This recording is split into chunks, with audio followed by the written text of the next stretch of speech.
500 روپے 600 روپے اس سے بھی زیادہ قیمتی کپڑے کا 1 میٹر آتا ہے، اور وہ کپڑا بھی آپ نے لیا ہے، لیکن اللہ آپ کا بھلا کرے اس کا جل بنایا ہے اور اس کو کسی گدھے کو آپ نے پہنا دیا، اور پھر یہ کہ یا کسی اور جانور کو، اور ایک عام 50 روپے 60 روپے میٹر والا کپڑا ہے،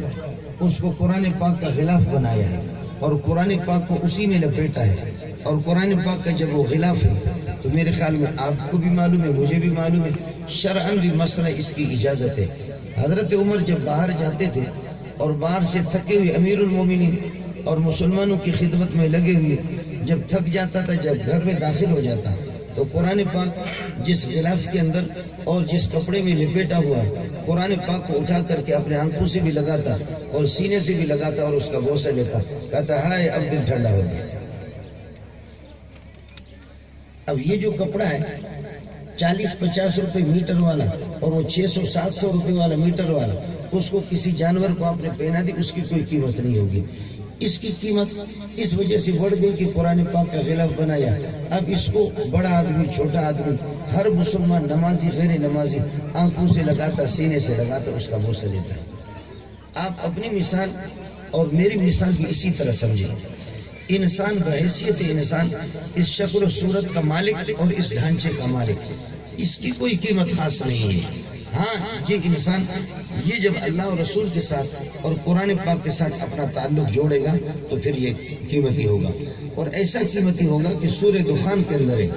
آیت فما بکت علیہم السماء والارض وما كانوا منظرین۔ کافر جب مر جاتے تو نہ آسمان روتا ہے نہ زمین ان پر روتی ہے، آسمان بھی روتا نہیں اور زمین بھی روتی نہیں ہے، اور بلکہ کافروں کی لاکھوں اور کروڑوں کی تعداد میں جب کافروں پر جیسے صدوم، لوط علیہ السلام کی قوم اور دیگر خدا کی باغی اقوام، جب ان پر اللہ کا عذاب آ گیا، عذاب آنے کے بعد آپ کو میں جملہ سنا دیتا ہوں، جب کافر لاکھوں کی تعداد میں جب تباہ ہو گئے تو تباہ ہونے کے بعد اللہ پاک خود شکر ادا فرماتے فَقُطِعَ دَابِرُ الْقَوْمِ الَّذِينَ ظَلَمُوا وَالْحَمْدُ لِلَّهِ رَبِّ الْعَالَمِينَ۔ جیسے ہم لوگ اور آپ کھانا کھاتے ہیں نا، بھوک سخت لگی ہوئی تو یہ حمد یہ شکر کے معنی میں، جب بھوک لگی ہے اور بھوک کو جب آپ نے روٹی کے چند لقمے لے لی، بھوک آپ کی ختم ہو گئی تو آپ کہتے ہیں الحمدللہ الذی اطعمنا وسقانا وجعلنا من المسلمین۔ تو یہ الحمدللہ کا معنی ہے کہ الشکر للہ، اللہ تیرا شکر ہے، یہ حمد شکر کے معنی میں۔ خوشی کے موقع پر جب کوئی انعام اور کوئی نعمت اللہ نے آپ کو کھانا کھلایا، پانی آپ کو پلایا، تو اب آپ شکر بجانے لانے کے لیے آپ کہہ رہے ہیں الحمدللہ الذی اطعمنا وسقانا وجعلنا من المسلمین۔ جیسے آپ کو اس کھانے پینے سے خوشی ہوگی، یا اللہ نے کینسر سے کسی کو شفا دے دی اور شوگر سے اللہ نے شفا دے دی، تو ظاہر ہے کہ وہ الحمدللہ پڑے گا، الحمدللہ علی کل حال۔ اسی طرح سمجھو جب لاکھوں کی تعداد میں کافر جب تباہ ہو گئے نا، ان کے بچے بھی تباہ ہو گئے، ان کی بیویاں بھی تباہ ہو گئے، تو اللہ پاک نے اس پر کوئی افسوس نہیں کیا، بلکہ اللہ پاک خود خوشی کا اظہار فرما رہے ہیں۔ یہ 7واں پارہ میں آپ کو بتا رہا ہوں، سورہ انعام ہے، فَقُطِعَ دَابِرُ الْقَوْمِ الَّذِينَ ظَلَمُوا وَالْحَمْدُ لِلَّهِ رَبِّ الْعَالَمِينَ۔ کافروں کی جڑ میں نے اکھاڑ دی، جڑ سے وہ تباہ ہو گئے، اور میرا شکر اللہ تیرا شکر ہے، شکر بہت ہی اچھا ہوا، بہت ہی اچھا ہوا۔ فما بکت علیہم السماء والارض، آسمان بھی نہیں روتا، زمین بھی ان پر نہیں روتی۔ اسی جگہ پر مفسرین لکھتے ہیں، علماء محققین لکھتے ہیں کہ کافر کے مرنے پر آسمان نہیں روتا، زمین نہیں روتی، تو کیا مسلمان اور مومن جب مر جائے، نمازی اور تہجد گزار اور روزے دار دیندار آدمی جب مر جائے، تو کیا آسمان روتا ہے، زمین روتی ہے؟ کہنے لگے جی ہاں، واقعتاً آسمان بھی روتا، زمین بھی روتا۔ وہ اس طرح کہ آپ نے مسجد میں ایک جگہ مثلاً آپ نماز پڑھ رہے ہیں، اب یہاں سے آپ نے دیکھا ہوگا کہ ہمارے ٹیلی فون کی بھی نمبر 1 2 3 4 5 اس طرح لگی ہوئی، یہ مختلف کوڈ ہے نا، یہ مختلف کوڈ، آسمان میں مختلف قسم کے کوڈ وہ کر رہے ہیں۔ الیہ یصعد الکلم الطیب والعمل الصالح یرفعہ، نیک اعمال وہ سارے کے سارے آسمان کی طرف جاتے ہیں۔ یہ اب دیکھیں اس میں پھول بنے ہوئے ہیں، یہ جو آپ کی شامیانہ ہے اور یہ ٹینٹ لگے اس میں پھول بنے ہوئے، یہ مختلف کوڈ ہے۔ اب آسمان میں اس قسم کے کوڈ مقرر ہے، زید جب نماز پڑھتا ہے روزہ رکھتا ہے اور حج کرتا ہے اور نیکی کا عمل کرتا ہے، ذکر کرتا ہے، اذکار اور تلاوت کرتا ہے، یہ تلاوت آسمان کے اس ایک خاص حصے سے، مثلا 9 نمبر ہے یا اللہ آپ کا بنا کریے کہ 8 ہے، تو اس نمبر سے آپ کا عمل جائے گا، یہ اعمال صالح یہاں سے اللہ کے بعد، اور جب آپ مر جائیں گے تو یہ سلسلہ تو بند ہو گیا، جب آپ مر گئے تو تلاوت کا سلسلہ بند ہو گیا، وہ حصہ تلاوت کا سلسلہ روزانہ اس کوڈ سے اس حصے سے جاتا تھا اللہ کی بارگاہ میں، اب وہ دروازے بند ہو گئے، تلاوت آپ کی بند ہوگی، نمازوں کا سلسلہ بند ہو گیا، تو پھر آسمان رونا شروع کر دیتا کہ آج زید کی تلاوت کہاں ہے، آج عمر کی تلاوت کہاں ہے، آج فلان کی تلاوت کیوں نہیں آ رہی، اس لیے نہیں آ رہی کہ اللہ کو پیارا ہو۔ اب مسئلہ کیا ہے؟ مسئلہ یہ ہے جب یہی انسان بڑا خوبصورت بھی ہے، ابو جہل بہت خوبصورت ہے، وہ کوئی بلوچ نہیں تھا اور وہ آپ کے ہندو زبان کا آدمی بھی نہیں تھا، سردار تھا، عرب کا سردار تھا، وہ ہندو زبان بولنے والا بھی نہیں تھا، وہ سردار تھا، عرب کا سردار، بڑا خوبصورت تھا۔ مجھے اس شعر کے ترجمہ کرتے ہوئے مجھے ڈر لگتا ہے، لیکن تاہم میں آپ کو بتا دیتا ہوں۔ مولانا رومی رحمت اللہ علیہ بڑے آدمی ہیں، مولانا رومی فرماتے ہیں گرب صورت شکل و انسان بودے احمد و ابو جہل ہم یکساں شدے، اگر شکل و صورت سے انسان بنتا، شکل و صورت کی وجہ سے انسان کی قیمت ہوتی، تو ابو جہل کو پھر ملعون نہیں ہونا چاہیے، ابو جہل کو پھر کہتے ہیں کہ پھر اس کو نبی ہونا چاہیے، ایسے خوبصورت، اس کو ملعون نہیں ہونا چاہیے، پھر اس کو مرحوم ہونا چاہیے، لیکن اس جیسا ابو جہل صرف نہیں تھا، اس قسم کے 70 ان کے بڑے سردار تھے۔ جب یہ بدر کے موقع پر جب مارے گئے تو انسان کو پھر کفن دیا جاتا ہے اور کفن میں لپیٹ کر کے عزت اور اکرام اور احترام کے ساتھ قبر کھودا جاتا ہے، اور اس میں اللہ کا بنا کریے کہ کیا لحد بناتے ہیں اور اکرام کے ساتھ اس کو رکھتے ہیں، تو رسول پاک صلی اللہ علیہ وسلم نے فرمایا کہ یہ انسان نہیں ہے، فرمایا کہ ان کو کھینچو، اور بخاری کے الفاظ آپ کو بتا رہا ہوں، ہاؤلاء النتنا،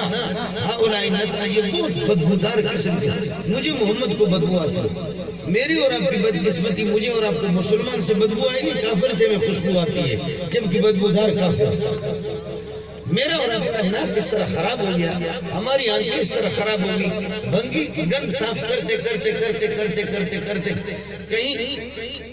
کسی آدمی کے پاس خوشبو تھی اور عطر تھی، اپنے کپڑوں پر خوب خوشبو لگائے، وہاں بھنگی کے قریب سے گزرا، جمعدار کے قریب سے، جب وہ خوشبو اس کے ناک پہ لگی تو وہ بے ہوش ہو کر کے گر پڑا۔ وہ جو جس نے گند صاف کی نا، جس کی زندگی گند، اب ایک آدمی کے کپڑے وہ خوشبو سے لت پت تھے اور جیب میں بھی خوشبو کی، جب وہ وہاں سے گزرا، اللہ کا بھلا کر، جب وہ وہاں سے گزرا تو ظاہر ہے خود ہندی جس کو کہتے ہیں، اب وہ خوشبو جب بھنگی کو لگی اس کے ناک میں، وہ بے ہوش ہو کر کے گر پڑا۔ اب لوگ آ کر کے چاکی کر رہے، ہاتھ بھی دبا رہے، پاؤں دبا رہے کہ کیا ہو گیا اس کو، تو کسی نے کہا کہ بابا پاخانے کا کوئی ٹکڑا اٹھا کر کے ناک میں رکھو، خود بخود ہوش آئے گا۔ آپ بات سمجھ رہے نہیں سمجھ رہے؟ یہ ہوش میں نہیں آئے گا، اس کو خوشبو کچھ بھی نہیں لگا، کوئی گندگی اٹھا کر کے اس کے ناک پہ رکھو تو اس کو خود بخود ہی ہے کہ یہ ہوش میں آئے گا، ہوا بھی ہوئی اس کو بھی۔ یہی حال ہے میرا اور آپ کا کہ انگریز کی لعنتیں اور گانے اور اس قسم کے فوش لٹریچر اس کو دیکھو اور اس قسم کے فوش گانے کو سنو تو پھر کان بھی خوش ہو جاتا ہے، دماغ بھی خوش ہو جاتا ہے، آنکھیں بھی خوش ہو جاتی ہیں ننگی تصویریں دیکھ کر کے، سینہ بھی ہمارا وہ بھی کھل جاتا ہے کہ واہ واہ کیا ہوا۔ اور آپ اگلے والے جملہ آپ کو بتاتا ہے، جب قرآن پاک کھول کر کے سامنے رکھتے ہیں اور مجھے اور آپ کو تکلیف ہو، جیسے آنکھوں سے قرآن کو دیکھتے ہیں نا تو کانٹے چبھتے ہیں آنکھوں میں۔ اب بات سمجھو، صوفیہ نے کہا کہ قرآن دیکھتے ہوئے یا قرآن پڑھتے ہوئے، تلاوت کرتے ہوئے زبان پہ بوجھ محسوس کرے، سینے پہ بوجھ محسوس کرے، دماغ پہ بوجھ محسوس کرے، مسجد میں جاتے ہوئے بوجھ محسوس کرے، تو یہ سمجھ لو کہ اللہ نے دھکا دیا ہے راندے درگاہ۔ آپ لوگ اردو سمجھتے ہیں یا میں بلوچی میں بتا دوں؟ مسئلہ کوئی مشکل نہیں،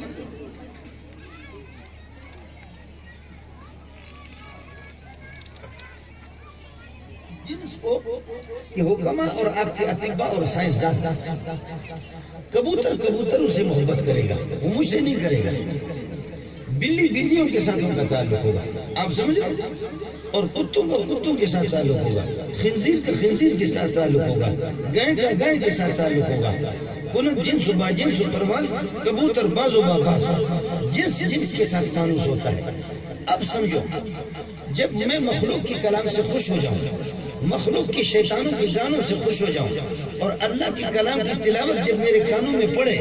مجھے تکلیف ہو یا مسجد میں جاتے ہیں، سینما گھر میں اگر چلا جاؤں تو گھنٹوں کے گھنٹے کوئی مجھے پتہ نہ چلے کہ کتنے گھنٹے گزر گئے، لیکن مسجد میں جائے اگر 15 منٹ پہلے گئے 10 منٹ پہلے گھڑی کو بار بار دیکھ رہا ہے کہ اللہ کرے کہ جلدی اس گھڑی کو مصیبت پڑے کہ آج دیر کر رہی ہے، آج وقت بہت دیر سے گزر رہا ہے، کیا ہو گیا اس لنگڑی لوڑی گھڑی کو کہ کیوں تیز نہیں چل رہی، خود غلطی سے آج پہلے مسجد میں چلا گیا، اس گھڑی کو کیا ہو گئی، حالانکہ گھڑی اپنے رفتار کے مطابق چل رہی ہے، اس کی کیا ہو گیا کہ یہ آہستہ آہستہ۔ اور امام صاحب اگر 2 منٹ تاخیر کرے نا، امام صاحب اگر 2 منٹ 3 منٹ 5 منٹ اگر امام صاحب یہ تاخیر کرے نماز میں اور جماعت کھڑی نہ کر دے تو سب سے پہلے صدر صاحب اس کی گردن پکڑے گا، مسجد کا متولی اور صدر وہ کہے گا کہ تنخواہ حرام خور کس چیز کی تنخواہ کھاتے ہو اور وقت کی پابندی نہیں کرتے ہو، حالانکہ آپ نے 5 منٹ اگر انتظار کیے تو کام پر کیا ہے، سینما گھر میں بھی نہیں کیا ہے، کسائی کی دکان پر بھی نہیں کیا، دھوبی گھاٹ کے اندر دھوبی ہوگی اس میں بھی انتظار، 5 منٹ اگر آپ کے تاخیر ہو بھی گئے تو کام پر ہوگی، مسجد میں ہوگی، تو پھر ناراضگی کا مطلب امام صاحب پر ناراضگی نہیں ہے، ناراضگی کا مطلب یہ ہے کہ مسجد میں مجھے دیر سے کیوں رکھا گیا، امام پر تو ناراضگی نہیں ہے، حقیقت میں ناراضگی کی کہاں لا کر کے آپ نے مجھے قید کر کے یہاں پہ رکھا ہوا۔ مجھے ایک بزرگ کا واقعہ یاد آ گیا، بزرگ بھی بزرگ ہوتے کس بھی قسم کے بزرگ، اللہ کا کوئی ولی تھا بزرگ، اس نے ایک دفعہ یہ سید الخاطر حضرت کی کتاب ہے علامہ ابن جوزی کی، اس نے یہ واقعہ لکھا ہے، آپ اس کو سنیں گے آپ کو مزہ آئے گا۔ نظام اللہ آپ نے یہ نظام یہ بنایا ہے کہ جو تیری نافرمانی کرتا تو آپ اس کی گرفت کرتے، لیکن اے اللہ میری تو گرفت نہیں کی، حالانکہ مجھے خود معلوم ہے، یہ بزرگ کہہ رہا ہے مجھے خود معلوم ہے کہ میں نے کتنی تیری نافرمانیاں کی، اس کے باوجود نہ کوئی بیماری میرے جسم میں ہے، نہ میرے اولاد کی کمی ہے، درجن سے زائد میری اولاد ہے، نہ رزق کی کمی ہے، میرے پاس پیسہ بھی خوب ہے، پراپرٹی جائیداد بھی موجود ہے، اس کا مطلب یہ ہے کہ وہ قانونی غلط ہے، آپ نے مجھے پکڑا نہیں ہے، حالانکہ قرآن اور حدیث میں اور انبیاء کی زبان میں آپ نے اعلان کیا ہے کہ جو خدا کا باغی بنتا تو اللہ ضرور اس کی گرفت کرتا ہے، لیکن میری گرفت تو آپ نے نہیں کی، میری اولاد درجن کے برابر ہے، پیسہ بھی میرے پاس، ہمارے مولوی لوگ بھی اس طرح کرتے ہیں، آپ نے دیکھا نا یہ صوفی لوگ حضرات مولوی بھی، ارے بھائی اللہ نے اس کو نوازا، خوب مال اس کے پاس خوب موجود ہے، یعنی اللہ کے نوازنے کا مطلب یہ کہ پیسہ ہے اس کے پاس، اگر پیسہ اور جائیداد اگر کسی کے پاس اللہ نے نوازا تو ہندوؤں کو تو پھر آپ سے زیادہ نوازا، اگر اللہ کے نوازنے کو اپنے پیسے پر اس کو منحصر کر دیا تو پھر ہندوؤں کو آپ سے اور مجھ سے زیادہ نوازا، اور پھر گوروں کو اور خدا نے اپنے بندوں کو اس سے زیادہ، تو وہ بزرگ کو پتہ نہیں اس کو کیا ہو گیا، کہنے لگے کہ یا رب کم عصیتک فلم تعاقبنی، اے اللہ میں نے تیری کتنی نافرمانی کی لیکن تو نے مجھے پکڑا نہیں، اولاد بھی ہے، مال بھی ہے، ٹھیک ٹھاک ہوں، تندرست بھی ہوں، کوئی بیمار بھی ہوں، جواب ذرا سن لینا، یا رب کم عصیتک فلم تعاقبنی، اے اللہ میں نے تیری کتنی نافرمانی کی لیکن تو نے مجھے پکڑا نہیں، جواب آ گیا یا عبدی کم عاقبتک فلم تدری، میں نے کتنی گرفت تیری ایسی کی تجھے پتہ ہی نہیں، جیسے کہ خنزیر کا گوشت اس کو کباب بنا کر کے، کباب بنا کسی کو نہ بتا، بہترین مسالہ لگا کر کے صوفی صاحب کو مولوی صاحب کو کسی کو کھلاؤ، کہے گا یار زبردست قسم کا ڈش ہے، یہ ہوتا ہے ہمارے بعض مولوی باہر ملکوں میں جاتے ہیں، میں خود بھی گیا ہوں، یہ تو جیسے ایرانی حکومت کئی دفعہ مجھے آپ کے پاکستان کی طرف سے ایک عالم 2 عالم لے جاتے ہیں عالمی مقابلوں میں، تو مجھے بھی 1-2 مرتبہ لے گئے، میں بھی باہر جاتا ہوں تو وہاں ہوٹلوں میں یہ ہوتا ہے کہ ساری چیزیں جیسے آپ کے لال قلعے کے اندر وہاں سب کچھ رکھیں، کوئی بھی ڈش لے لو خود، تو ہمارے 1-2 مولوی صاحب وہ ماشاءاللہ خاص قسم کا گوشتوں کو ہاتھ آ گیا، کئی دن وہ کھاتے رہے، ایک دن ایک صوفی اور صوفی آ گیا، وہ ہوٹل میں رہ رہے تھے، کہتے یار تو نے وہ کھایا یہ کھائی، یہ گوشت میں 3-4 دن سے کھا رہا ہوں، یہ کھاؤ اس میں بڑا مزہ ہے، اس نے کہا بدبخت یہ تو خنزیر کا گوشت ہے، مولوی صاحب کو ماشاءاللہ خنزیر کھانے میں بڑا مزہ آیا یا کہاں احمد علی لاہوری کو تلاش کیا جائے؟ کہاں احمد علی لاہوری کو ہم تلاش کریں گے؟ کہاں پر حضرت عثمان کو تلاش کریں گے اور علی کو اور ابو بکر کو تلاش کریں گے؟ خنزیر کا گوشت کئی دن سے کہہ رہا تھا کہ بہت عمدہ قسم کا ڈش ہے. تو دوسرے مولوی نے کہا خدا کے بندہ وہ بدبخت یہ تو خنزیر کا گوشت ہے. اچھا کہتے یہ تو انگریزی میں لکھا ہو. کہتے یار انگریزی مجھے تو پڑھنا ہی نہیں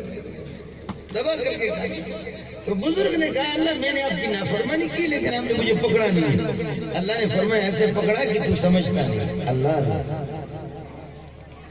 یا رب کم عاقبتک فلم تدری, میں نے کتنی تیری گرفت کی ہے, سزائیں ایسی تجھے سزا دی ہے کہ تو سمجھتا نہیں. اس کو میرے بھائی ذرا سن لے اور میری مائیں بھی سن لے, میری بہنیں بیٹیاں بھی سن لے. تو بزرگ نے غریب نے کہا کہ اللہ میں ٹھیک ٹھاک بھی ہوں, اولاد بھی ہے, پیسے بھی ہے, جائیداد بھی ہے, تندرست ہوں, کوئی پریشانی بھی نہیں ہے, تو کیسے پکڑا آپ نے؟ فرمائے یہ بتاؤ بیوی بچوں کے ساتھ بیٹھتے ہوئے آپ کو مزہ زیادہ آتا ہے, قرآن کی تلاوت میں زیادہ مزہ؟ تو بزرگ غریب سچا تھا, کہنے لگے بیوی بچوں کے ساتھ زیادہ مزہ آتا ہے. کہنے لگے مسجد میں بیٹھتے ہوئے مزہ آتا ہے یا گھر میں؟ تو اس نے کہا گھر میں بیٹھتے ہوئے مزہ آتا ہے. کہنے لگے کہ غیبت کرنے میں گھر والوں کے ساتھ گپ شپ میں مزہ آتا ہے یا تلاوت میں زیادہ مزہ آتا ہے؟ کہنے لگے کہ گپ شپ میں زیادہ مزہ آتا ہے. کہنے لگے ذکر و اذکار میں زیادہ مزہ آتا ہے یا غیبت کرنے میں؟ تو اس نے کہا غیبت کرنے میں. اللہ اللہ کہنے تو اللہ نے فرمایا کہ کینسر اور اس قسم کے ہیپاٹائٹس سی بی یہ جتنی بیماریاں ہیں, کسی کو فالج میں مبتلا کرنا اور کسی کو مفلوج کرنا, کسی کو بے اولاد بنانا, کسی کے رزق کے دروازے بند کر لینا, کسی کو بالکل ٹکڑے ٹکڑے اس کے کر دینا, یہ میری گرفت ہے. یہ ساری سزائیں,